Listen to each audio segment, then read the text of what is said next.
जो सीखने का, जो आपके पास ज्ञान अर्जित करने का, जो यहाँ पर जो सॉफ्टवेयर में जो स्टोरेज है उसमें कितना नॉलेज है, वो ज़्यादा बढ़ाने की ज़रूरत है। कोई बच्चा कहता है मैं 9वीं में हूँ, उस बच्चे को मैं ढूंढता हूँ दूसरी तीसरी में, वो वहाँ भी नहीं मिलता। कुछ बच्चे एडमिशन में आते हैं अलग अलग जगहों से, जगह ही बोलूँगा, तो वो अलग अलग जगह से आते हैं, बोलते हैं सर ये 7वीं में है। तो मैं टेस्ट लेके देखता हूँ तो बोलते हैं कि यार मिलता ही नहीं है, तो 7वीं में, ये तो कहीं ना कहीं पहली में भी नहीं दिख रहा है। तो ये चीज़ें हमें सुधार करना है।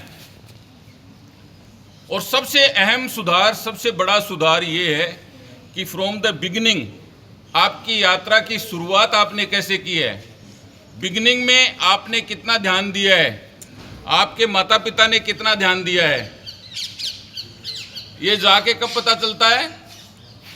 जब आप 7वीं 8वीं 9वीं में होते हो तो माता पिता थोड़ा सीरियस होते हैं, अब मेरा बेटा 9वीं में हो गया, अब मेरी बेटी 10वीं में हो गई। लेकिन जब हम टेस्ट लेते हैं, जब हम उनका पता करते हैं कि वो नॉलेजेबल कितने हैं, उनको कलर्स नेम आते हैं कि नहीं आते हैं, उनको 12 महीनों के इंग्लिश में स्पेलिंग आती है कि नहीं आती है, उनको सप्ताह में 7 दिन की स्पेलिंग आती है कि नहीं आती है, तो हम बहुत निराश, मैं बहुत पर्टिकुलरली निराश होता हूँ।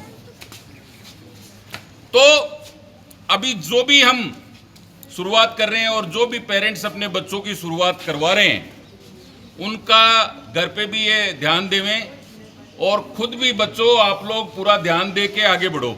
जिन बच्चों में पुरानी कमजोरियां रह चुकी हैं वो जितना ज़्यादा फोकस अपनी स्टडीज़ पे करें, जितना ज़्यादा अपने टीचर्स को कहें कि मुझे ये नहीं आता, मुझे शुरू से सिखाइए, तो उसमें कोई बुरी बात नहीं है।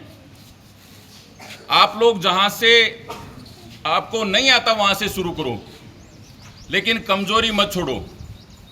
एक बार फिर मैं आप लोगों को बता देता हूँ, अगर आपकी नींव कमजोर रह गई तो ये जिंदगी भर आपको परेशान करेगी। जिस भी सेक्टर में जाओगे, जो भी काम करोगे, आपको परेशानी होगी। अभी जितना पसीना बहा लोगे, अभी जितना काम कर लोगे, तो बाद में कम जोर आएगा आपको। और अक्सर मैं बताता हूं, एक सेइंग है इंग्लिश में,